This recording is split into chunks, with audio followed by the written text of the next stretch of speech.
Guard, pwede ba magtanong kung saan ang office ni Mr. Lim? Opo sir, nandiyan po sa second floor, sa dulo ng hallway. Roy, bakit ka nakikipag-usap sa pulobing yan? Paalisin mo nga yan dito ang baho-baho. Hindi ito lugar para sa mga dukang katulad mo. Nakakahiya sa mga VIP. Ma'am, nagtatanong lang naman po siya sa akin. Wala naman po siyang ginagawang mas... Hindi ko hinihingi ang opinion mo. Security ka lang. Gampanan mo lang trabaho mo kung ayaw mong managot.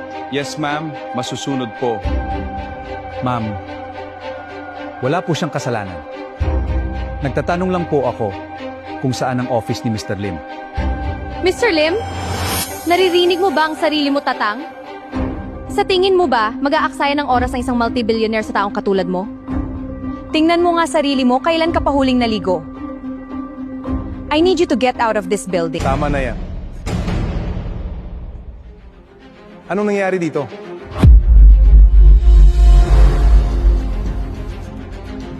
Anong ginagawa mo rito, kapatid ko? Hindi ka pa rin talaga nagbabago, kapatid ko. Ang hilig mo pa rin umeksena.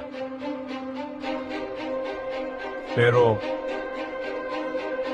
ang daling opay mo at naparito ka.